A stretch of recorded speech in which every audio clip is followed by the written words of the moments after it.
आइए शुरू करते हैं। कहां से शुरू करेंगे? माननीय, इस बार स्टूडेंट्स भी हैं, टीचर भी हैं और पेरेंट्स भी हैं, और वो भी देश से भी हैं, विदेश से भी हैं। सबसे पहले रूली दत्ता जो कि कोलकाता से हैं, एक टीचर हैं और वो आपसे सवाल पूछना चाहती हैं। नमस्कार sir, my name is Ruli Datta and I teach biology at Kendriya Vidyalaya, IIM Joka, Kolkata. My question to you, sir, is as a teacher, what do you tell parents who consider exams as make or break situation for their children's future? Thank you, sir. As a teacher हमें उन parents को क्या कहना चाहिए जो ये समझते हैं कि एग्ज़ाम से उनके बच्चों का भविष्य या तो बन सकता है या बिगड़ सकता है। माननीय, इसी से मिलता जुलता ही एक और सवाल है जो हमारे बीच में इस वक्त बैठे हैं रोहित श्री, जो कि बेसिकली केरला से हैं लेकिन दिल्ली में रहकर सिविल सर्विसेज की तैयारी कर रहे हैं। आपसे कुछ पूछना चाहते हैं। माननीय प्रधानमंत्री जी नमस्कार, मेरा नाम रोहित श्री है। मैं केरला का रहने वाला हूं और मैं अभी दिल्ली में यूपीएससी की तैयारी कर रहा हूं। महोदय, हमारे पेरेंट्स और हमारे टीचर्स का हमारे ऊपर कुछ ज़्यादा ही उम्मीद रहती है, जिसके वजह से हमारे ऊपर बहुत प्रेशर भी रहता है। महोदय, मुझे लगता है आपका भी हाल कुछ हमारे जैसा है। देशवासियों को आपसे कुछ अधिक ही अपेक्षाएं हैं। प्रधानमंत्री जी, आप हमें बताइए, आप इस एक्सपेक्टेशंस के साथ कैसे डील करते हैं और हम इसके साथ कैसे डील करें? धन्यवाद। माननीय, आपसे निवेदन है कि कृपया इन्हें प्रेरणा दें। आप केरल से हैं लेकिन मुझसे भी ज्यादा अच्छी हिंदी बोल रहे हैं।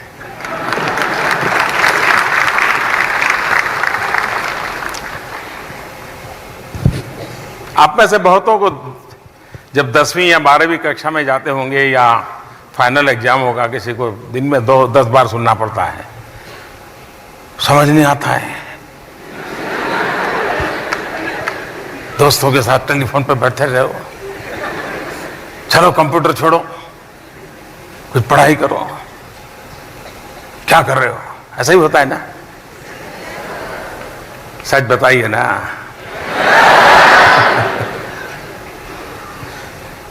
दरअसल परीक्षा का महत्व तो है, उसका इनकार नहीं कर सकते। और मैं ये तो नहीं कह सकता हूं अरे परवाह मत करो यार, जो होगा सो होगा, देखा जाएगा। ऐसा तो नहीं कह सकता।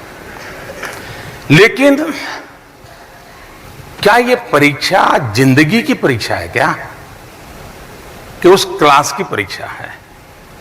अगर एक बार मन में तय करें कि भाई ये एग्जाम 10वीं कक्षा की है, ये एग्जाम 12वीं कक्षा की है, ये मेरी जिंदगी का कसौटी नहीं है, अगर इतना से हम सोच लें तो हमारा जो भार है, बोझ है, वो भी कम हो जाएगा और शायद उस एक काम के लिए हमारा फोकस बढ़ जाएगा। अभी नहीं तो कभी नहीं, ये जो कुछ कहते हैं ना भाई, अब 10वीं में गया तो सब बेकार, जिंदगी पूरी, ऐसा कुछ नहीं है। परीक्षा के गलियारे से ही निकली हुई जिंदगी होती है, ऐसा नहीं है। उसके बाहर भी बहुत बड़ी दुनिया होती है।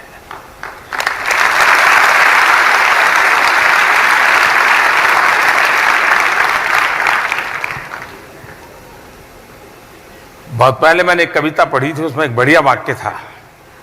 उसमें लिखा था, पूरी कविता तो मुझे याद नहीं आज, कुछ खिलौने के टूटने से बचपन नहीं मरा करता है। मैं समझता हूं इसमें बहुत बड़ा संदेश है। कुछ खिलौने के टूटने से बचपन नहीं मरा करता है। एक आध एग्जाम में कुछ इधर उधर हो जाए तो जिंदगी ठहर नहीं जाती है।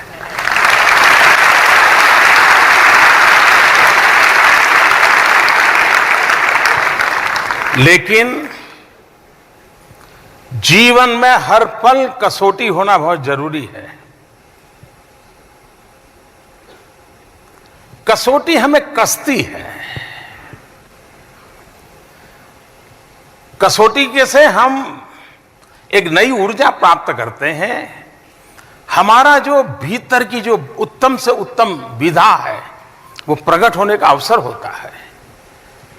अगर हम अपने आप को कसौटी के तराजू पर झोंकेंगे नहीं तो जिंदगी में ठहराव आ जाएगा। और ठहराव जिंदगी नहीं हो सकती। जिंदगी का मतलब ही होता है गति, जिंदगी का मतलब ही होता है सपने, जिंदगी का मतलब ही होता है जी जान से उसको अचीव करने के लिए लगे रहना, वरना उस जिंदगी का मतलब है।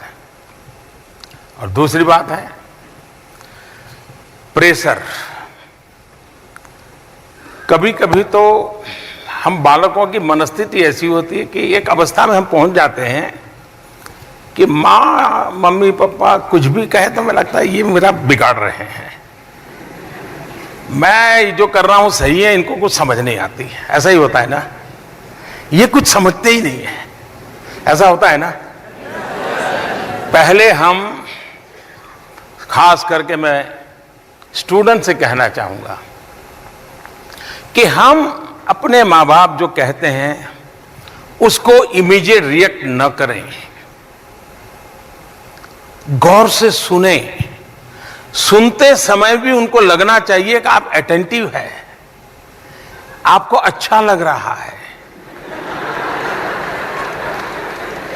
बहुत चाव से सुन रहे हैं। एक आध बार पूछते, अरे मम्मा ये समझ नहीं आया, जरा ये क्या कह रही थी।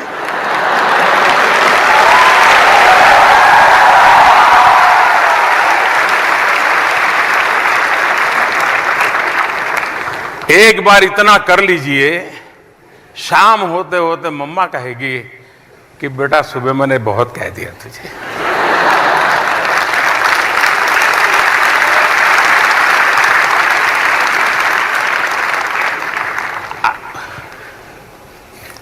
आपको मम्मा को समझाना नहीं पड़ेगा, वो अपने आप समझ जाएगी। इसलिए छोटी चीजें व्यवहार की होती है। और फिर कभी जब मम्मा पापा अच्छे मूड में हो तो आप ही अपना दृष्टिकोण, कि मैंने बहुत सोचा, आपने उस दिन कहा था ना मंडे को, तो बहुत अच्छी बात बताई थी, मैंने कोशिश भी की, लेकिन कम पड़ गया, मुझे बताइए ना कैसे करूं।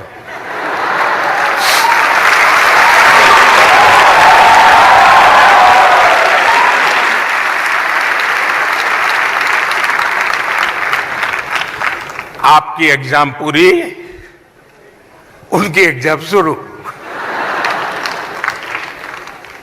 घंटे भर उनको समझ नहीं आएगा क्या जवाब दे। इसका मतलब ये नहीं कि मैं आपके माँ बाप का बोलती बंद करना सिखाता हूं आपको, लेकिन कभी कभी न सुनने से टकराव पैदा होता है। बाद में माँ बाप से आप देखिए, एक मित्र भाव से आपका संवाद शुरू होगा, वे आपके हेल्पिंग हैंड हो जाएंगे। मेरी अभिभावकों से भी आग्रह है कि कहीं ऐसा तो नहीं है कि आपने बचपन में सोचा था डॉक्टर बनना है, अब क्लर्क बन गए।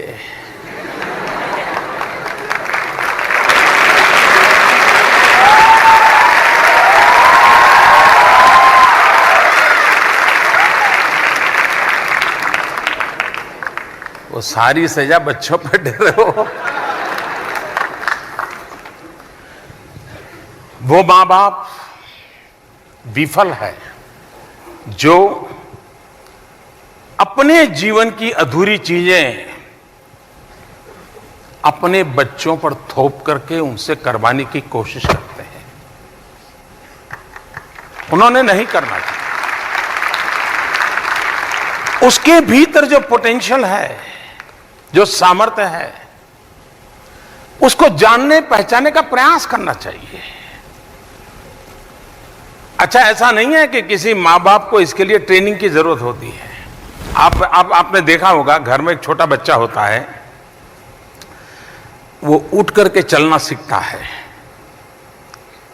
तो माँ क्या करती है, वो उठता है, एक दो कदम करके गिर जाता है तो डांटती है क्या? ताली बजाती है। ताली बजाती, उस बच्चे को लगता है गिरना बुरा नहीं है, उसने भी हिचने की आदत। अब किसी माँ को किसी प्रधानमंत्री ने लेक्चर दिया था क्या कि बच्चा गिर जाए तो ताली बजाना? किसी किताब में पढ़ा था क्या? लेकिन उसको मालूम है कि बच्चे का हौसला बुलंद बढ़ाना है। फिर क्या करेगी?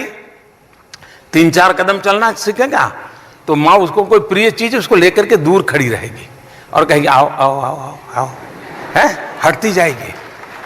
ऐसा करती है ना माँ?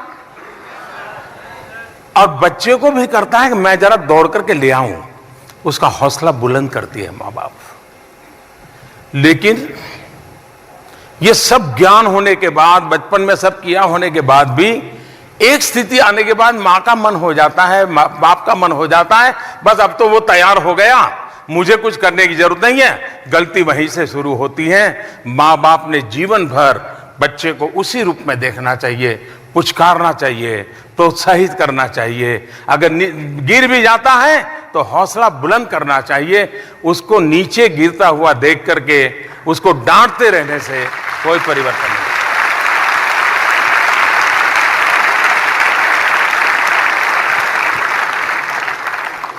जहां तक अपेक्षाओं का सवाल है, एक प्रकार से अपेक्षाएं अच्छी चीज है।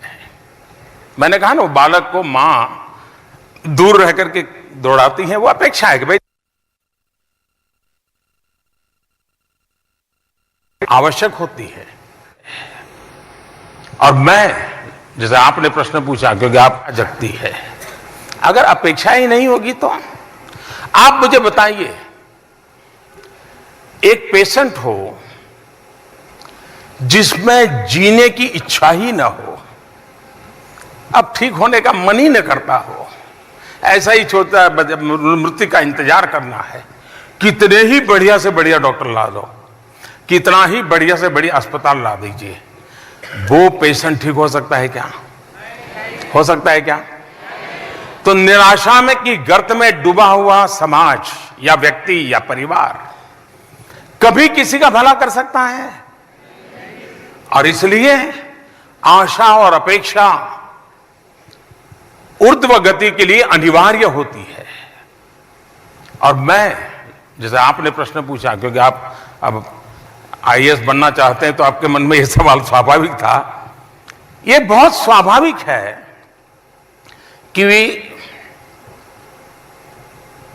समाज में अपेक्षाएं हो, निराशा नहीं होनी चाहिए। वरना ये छोड़ो यार, मोदी जी तो ऐसे ही है, कुछ होने वाला नहीं, चलो यार अपना काम करें। जी नहीं, वो कहता है मोदी जी आप है और ये नहीं होता है। ये तो विश्वास है।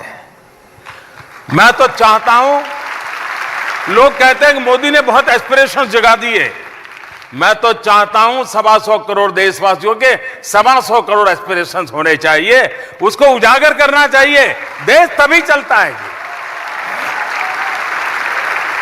अपेक्षाओं के बोझ में दबना नहीं चाहिए, हमें अपेक्षाओं को पूरी करने के लिए अपने आप को सज्ज करना चाहिए। चलिए, लंबा हो गया जवाब आपका। सर, जम्मू से हमारे साथ जुड़ रहे हैं कृष्ण कुमार शर्मा, जो कि एक अभिभावक हैं। इनकी एक परेशानी है जो वो आपसे शेयर करना चाहते हैं। नमस्कार सर, मेरा नाम कृष्ण कुमार शर्मा है। मैं रूपनगर जम्मू का रहने वाला हूँ। आजकल बच्चों पर ही नहीं, हम पेरेंट्स पर भी हमारे साथियों का दबाव होता है, किसका बच्चा कितने अच्छे अंक लाता है। इस टेंशन से बाहर कैसे निकला जाए? धन्यवाद सर। माननीय, ऐसा ही एक सवाल है नॉर्थ ईस्ट यानी इम्फाल से पेवम नीला कुमारी ने पूछा है। ये भी एक अभिभावक हैं। Kurumjari, Honorable Prime Minister Sir, I am Pevam Nila Kumari from Imphal, Manipur. As a parent and also a working woman, I would like to know how can I de-stress myself during examination of my children. Thank you sir. अभिभावक के रूप में मेरे बच्चों के exams के वक्त मैं तनाव मुक्त कैसे रहूं? माननीय, टाइम्स नाउ के द्वारा भी बेंगलोर से एक सवाल पूछ रही है लावण्या, ये एक स्टूडेंट है। Good morning. I am Lavanya R, studying in St. Mary's Public School, Queens Road, Bangalore. I am a viewer of Times Now. My question is to our Honorable Prime Minister Shri Narendra Modi ji. Good morning, sir. Today my question is, how can we students overcome the fear which has been pressure and fear which has been created by our parents, teachers and all our loved ones?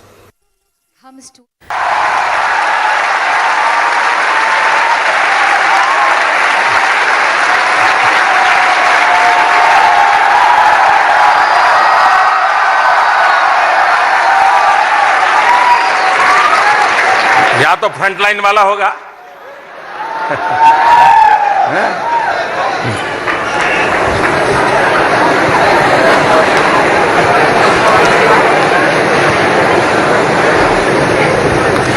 ये समस्या भी है, समाधान भी है।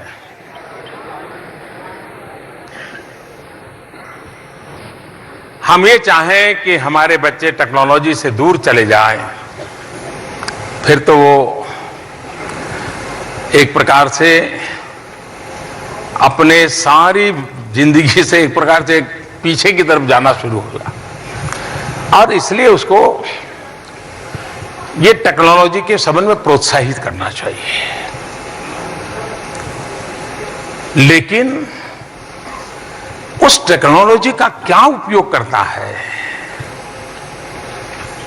क्या technology उसको robot बना रही है क्या, या इंसान बना रही है? अगर मां बाप थोड़ी रुचि लें, कभी खाना खाते समय चर्चा करें टेक्नोलॉजी की, कि बताइए भाई इन दिनों क्या चल रहा है, टेक्नोलॉजी के क्षेत्र में क्या नया आया है, किस प्रकार के नए नए ऐप्स आए हैं, उसमें क्या होता है, तो उस बच्चे को लगेगा कि मैं जो कर रहा हूं मेरे मां बाप हो सकता है मेरी मदद करेंगे। तो पहला काम तो आप किसी को रोक नहीं। मैं देख रहा हूं यहां करीब करीब हर एक के हाथ में मोबाइल फोन है। हो सकता है कुछ लोग यहां प्रधानमंत्री के कार्यक्रम में होंगे, लेकिन कोशिश करते होंगे दोस्त को बताने के लिए मैं यहां बैठा हूं।